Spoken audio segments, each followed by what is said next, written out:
Olá, hoje é dia 6 de junho e nós vamos continuar vendo os capítulos desse livrinho, Marxismo Cultural, e hoje vamos tratar das revoluções marxistas no mundo.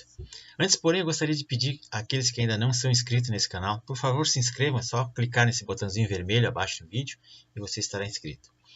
Então, essas revoluções marxistas no mundo, o Manifesto Comunista de Marx e Engels, escrito em 1948, ele só se concretizou na Revolução Russa de 1917, que foi a primeira revolução comunista da história. Quando os bolcheviques de Lenin, Trotsky e Stalin chegaram ao poder, eles formaram em 1922 a União das Repúblicas Socialistas Soviéticas, e aí o mundo se bipolarizou. Ficou a parte oriental comunista e a parte ocidental capitalista. Então, formou-se então uma poderosa potência comunista no mundo e o resto do mundo ficou capitalista. E desde então os países começaram a importar essa revolução com o modelo soviético. A primeira dessa revolução foi a China, em 1949, quando o líder Mao Tse-tung chegou ao poder lá na Ásia. E depois, em seguida, já houve lá na Ásia mesmo, nas Coreias dos Qin lá, a divisão da Coreia em Coreia do Norte e Coreia do Sul. Coreia do Norte comunista e Coreia do Sul capitalista. A Coreia do Norte foi apoiada pela União Soviética e pela China, e a Coreia do Sul pelos Estados Unidos e pelo Japão. Todo mundo lembra daquela guerra sangrenta que aconteceu naquela época lá. E em 1959 foi a vez da América Latina. Então, Fidel Castro e o seu amigo Che Guevara, eles deram um golpe lá e tomaram o poder em Cuba, através da violência, através das armas. É bom ressaltar que esses movimentos revolucionários, aonde aconteceram, sempre tiveram como base o marxismo, os ideais marxistas. E também, claro, o apoio em material, o apoio financeiro, o apoio tático da União Soviética com a sua doutrina e toda a estratégia comunista. Aqui foi assim em Cuba e foi assim no Brasil também, pós-64, quando o PCdoB fez aquelas guerrilhas, aquelas revoluções rurais e urbanas aqui. Eles tinham apoio de Cuba e que, por sua vez, vinha da União Soviética, inclusive formando guerrilheiros lá. Porém, aonde tem acontecido essas guerrilhas, o suprimento do capitalismo pela força dos comunistas, sem voto popular, essas regras da democracia operária que o Lenin previa lá, que o Marx previa, nunca aconteceram em lugar nenhum no mundo. Onde os socialistas tomaram poder, virou sempre ditadura autoritária, com prisões de dissidentes, fuzilamentos, confisco de bens, campo de concentração, banimento dos refugiados e tudo mais. Na Rússia foi a pioneira nisso.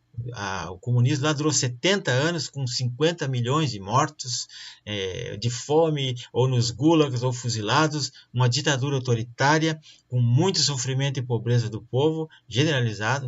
E na América Latina, atualmente, nós temos um exemplo crítico aqui da nossa vizinha Venezuela, que adotou o socialismo bolivariano, aquele criado pelo Hugo Chávez, onde tem fome, miséria e ditadura. O Brasil quase chegou a isso até 2015. 90% do país já estava socializado com o PT e seus aliados aí. Mas o povo, graças a Deus, acordou, graças à internet, aos youtubers de direita, ao professor Olavo de Carvalho, que muito ajudou esses movimentos sociais nas redes. E aí viabilizou-se, se conseguiu fazer um impeachment daquela comunista, da Dilma Rousseff. E nas eleições de 2018 agora, conseguimos uma vitória razoável, tirando muitos comunistas do governo e elegendo um presidente de direita conservadora. Mas já era tarde demais, O Brasil está quebrado, sucateado, a educação acabou, os empregos acabaram, as fábricas faliram, eles roubaram o governo, as estatais, roubaram a Petrobras, criaram leis comunistas, incharam a máquina de companheiros, cargos públicos, instituíram o politicamente correto e os tais de direitos humanos, entre aspas, para a doutrinação ideológica de gênero, racismo, gaysismo, feminismo. Mexeram com a família, com as religiões, infiltraram na igreja a teoria da libertação, e mexeram com a propriedade privada, ameaçaram o MST, o MTST, aparelharam o Estado, enfim, as escolas, as universidades, cheio de pelegos sindicalistas, comunistas, e o Foro de São Paulo e tudo mais. E sem falar no Ministério da Defesa que eles criaram aí, botando um comunista a comandar as nossas Forças Armadas. Todo mundo viu isso. Então, observe que todos esses ditadores comunistas, aí, eles vivem nababescamente, comendo caviar, tomando vinho, champanhe, moram em mansões, se hospedam em hotéis 5 estrelas, viajam só de jatinhos, enquanto o povão anda de busão aí, desempregado, sem educação, fazendo bicos aí de Uber, ou seja lá o que, para sobreviver, ou então vive de esmolas com bolsa isso, bolsa daquilo, para defender corruptos e ladrões, para votar neles. Marx, o criador da ideologia, foi o maior exemplo de estelionatário e vagabundo que já existiu. Ele nunca trabalhou, sempre viveu às custas dos pais ou da esposa, que era rica, ou dos amigos, seus adeptos, né? E não se conhece nenhum esquerdista, eu não conheço, que viva do seu próprio trabalho com a carteira assinada. A maioria vive às custas do Estado, ou inclusive empresários, banqueiros, intelectuais ou artistas que se apoiam nos partidos, votam nos partidos para poder viver parasitando o governo aí nas mamatas estatais, nos cargos, nas bolsas isso, bolsa ditadura, bolsa família, lei Rouanet, bolsa universitária, essas coisas. Então, hoje o mundo mudou, a revolução também mudou. Hoje a revolução é cultural. Ela acontece sem armas e de dentro do governo para fora. É o chamado gramscismo. A esquerda está dividida aqui no Brasil em mais de 40 partidos que fazem oposição ferrenha ao governo e só passa alguma medida pequena para não quebrar totalmente o Estado. Mas eles trabalham para o caos econômico, se esforçam para isso, para derrubar o governo através do caos.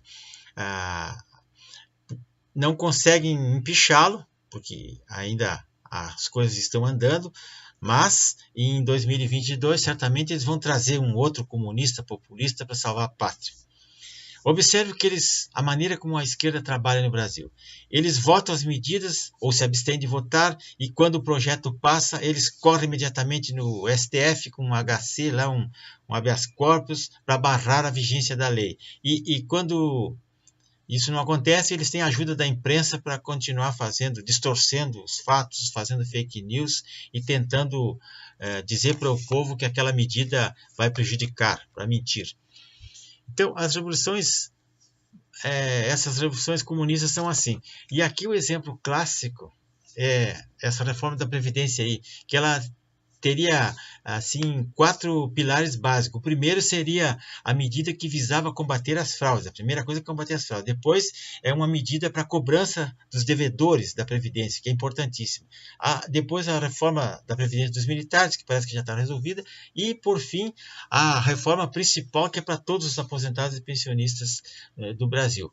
Mas isso eles não querem. Esses partidos de esquerda estão tudo contra, porque eles querem derrubar o presidente e eles sabem que o país está quebrado. Basta olhar naquele site lá da Transparência do Tesouro Nacional, que a gente vê ali aquelas escalas ali dizendo como é que está o país. Desde 2014 ele gasta mais do que recebe. A situação é essa. Então tá, pessoal. Obrigado. Se inscreva no meu canal e vamos adiante.